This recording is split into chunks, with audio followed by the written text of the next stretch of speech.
Welcome in, everyone. I hope you guys are doing well wherever you are watching from today. We have a significant update in the peace talks with Iran over the country's nuclear program and whether or not they will ever be allowed to get a bomb, as well as some significant pushback from the Israelis on the peace talks with Iran. And we're also going to go over some speculation, I can't even believe it's real, that the United States is going to loan out or rent out our most advanced technology to the Israelis to carry out a strike.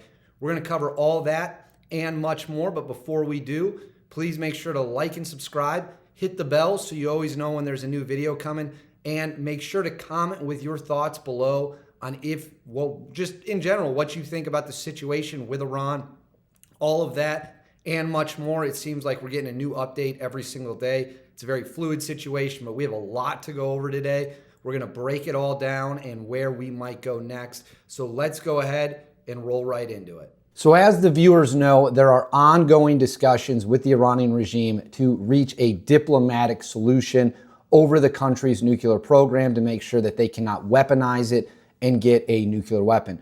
All signs point to the progress that has been made actually being very positive, which might come as a surprise to some people, but it's true. The progress the Trump administration is making appears to be very, very, very significant. This would, of course, avoid military action, which Trump has kept on the table. That includes staging B-2 stealth bombers at Diego Garcia, which is the island in the Indian Ocean known as the unsinkable aircraft carrier. Any attack against Iran's facilities would absolutely be launched from Diego Garcia. However, it appears like a peaceful resolution at this point in time, I'm filming this on April 26th, seems like the most likely outcome. Of course, things can change, but that's where we are. That leads us to an interview President Trump did with Time that was released on Friday, April 25th. I believe it was actually conducted earlier in the week, but the full transcript came out Friday. And there was a very interesting piece in that about the situation with Iran, Trump's plans, and whether or not he's going to be dragged into a war. So let me go ahead and throw this up on the screen right now. The black, the bolded, that is the question. The regular text, that is Trump's comment. So let's go ahead and go through this. So he's asked, you've begun direct talks with Iran. Are you open to meeting with Iran's president or supreme leader? Trump says, sure. He's then asked, you reportedly stopped Israel from attacking Iran's nuclear sites. He responds with, that's not right. It's not right? He says, no, it's not right. I didn't stop them. But I didn't make it comfortable for them because I think we can make a deal without the attack. I hope we can. It's possible we'll have to attack because Iran will not have a nuclear weapon. But I didn't make it comfortable for them. But I didn't say no. Ultimately, I was going to leave that choice to them, but I said I would much prefer a deal than bombs being dropped. He's then asked, and this is important, are you worried Netanyahu will drag you into a war? He says no. Let's talk about some of the issues with universities. Trump goes back to the Iranian topic and says, by the way, he may go into a war, but we're not getting dragged in. He's asked the U.S. will stay out of it if Israel goes into it. No, I didn't say that. You asked me if he dragged me in, like I'd go in unwillingly. No, I may go in very willingly if we can't get a deal, but if we don't make a deal, I'll be leading the pack. That's very important. So there you have President Donald Trump saying he's not going to allow the United States to be dragged into a war, and at the same time arguing that he is open to meeting with Iranian leadership. The United States cut off diplomatic ties with Iran following the Iranian hostage crisis that started in 1979. Relations were officially cut in early 1980, I believe April of 1980. The United States ceased all diplomatic ties with the Iranian regime.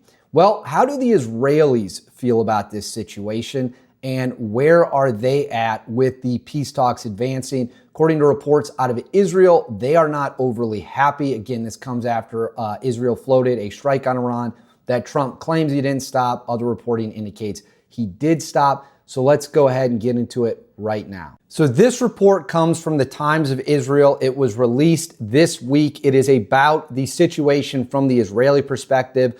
Let me go ahead and throw it up on the screen for you here.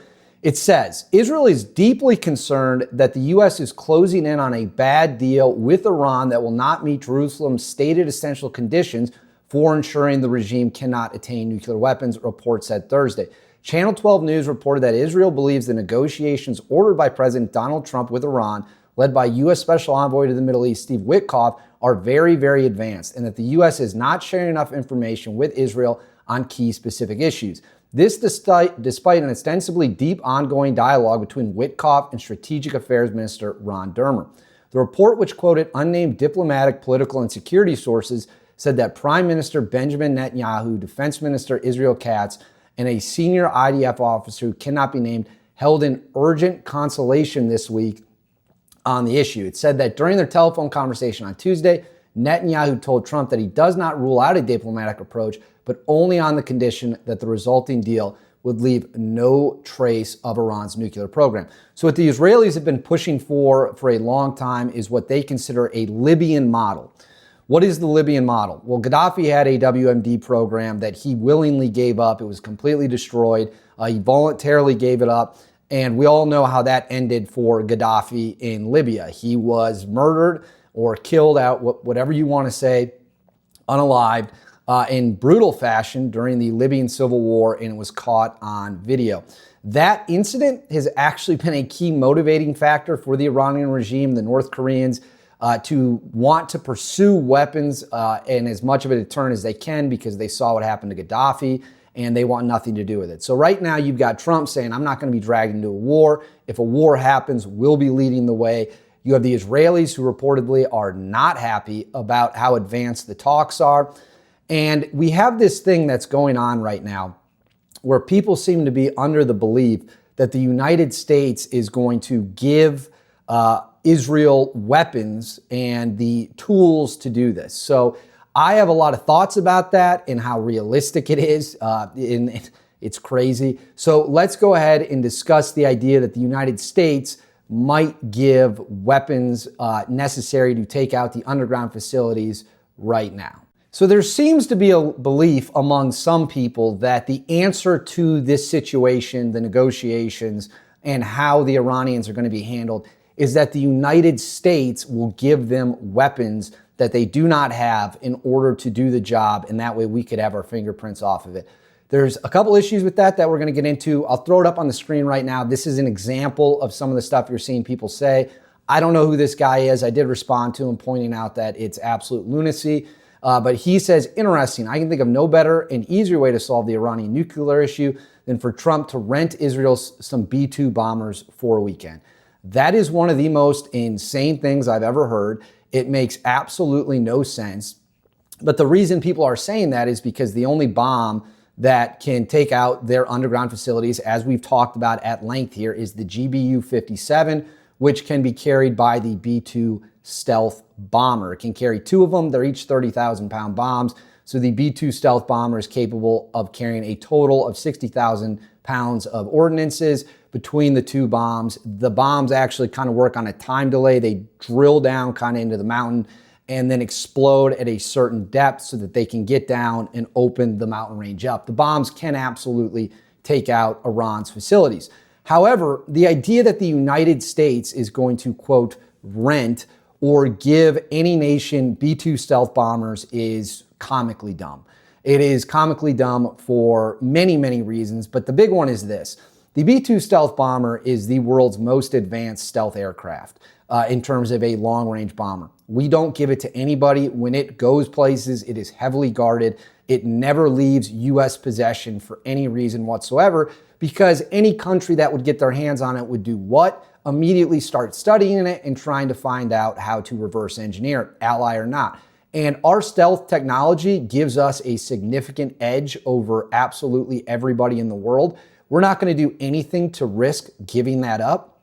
And we're not going to give B-2 stealth bombers or the B-21 Raider, which will eventually fully replace the B-2 stealth bomber, to any country in the world, just like we don't export the F-22 Raptor anywhere in the world, because the stealth technology is so unbelievably sensitive that we would be doing ourselves a huge disservice by letting any country get a look under the hood. Now, we do export the F-35, but the models we export are degraded to some level. They don't get the same F-35s the United States does.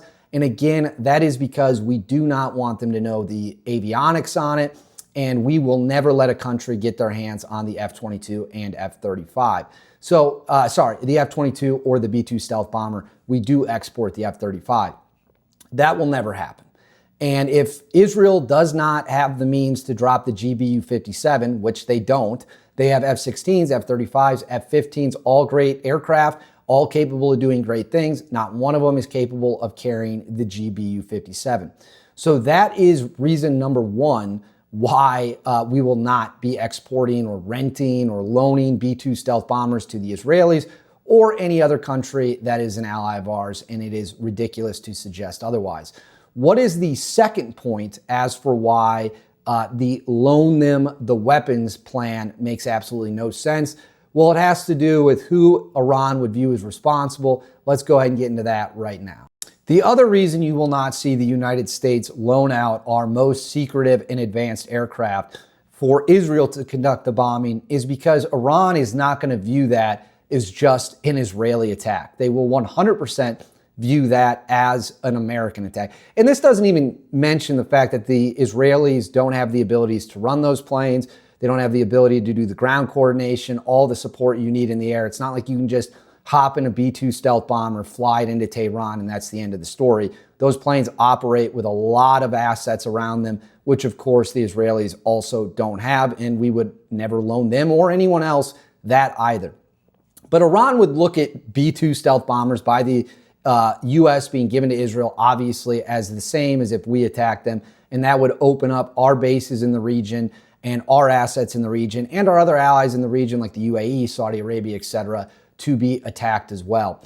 I don't see that happening. It seems like it's a ridiculous pipe dream. I don't know where people are coming up with this. It seems like they don't read the export laws or how the United States military works with exporting our most sensitive information. But Iran would still retaliate 100% as if we had conducted the strike, because in essence, when you give a country something like a B-2 stealth bomber, you are actively participating in the attack. So that's why Trump says if it has to happen, we will lead the way, because we will never give those planes to anyone else. And Iran's not going to see a distinction or a difference between the two. So it would be the United States leading the way. It is just that simple. But how realistic is it that we're actually going to get an attack, or is a peaceful resolution going to be reached? Let's go ahead and talk about that right now. As of the making of this video, I would say the odds of a peaceful resolution, a diplomatic resolution being reached to stop Iran's program from hitting enrichment and making a nuke seems very high. I would put it at above 90%. It seems like Trump has zero interest in starting another Middle Eastern conflict, getting entangled in Middle Eastern combat and things of that nature. Trump hates war. He thinks it's a waste of money, a waste of lives. And I think that he is correct to suggest that the United States does not want to get involved in another Middle Eastern firestorm. Of course, that could change. Again, I'm filming this on April 26th. It's a fluid situation. But as of right now, all signs point to a diplomatic, peaceful resolution being reached. I hope that's the case. But of course, you have to have a credible military deterrent on the table in order to make sure the diplomatic process is respected. So that's where it's at. I see a bombing being very unlikely, not impossible, but very unlikely at this time. But I want you to let me know what you think. Let me know in the comments, do you think we'll reach a diplomatic solution with Iran? Will the United States strike? Will Israel go in and attempt to strike against U.S. wishes? Let me know everything you think in the comments. Make sure to like and subscribe. And as always, I'll see you all next time.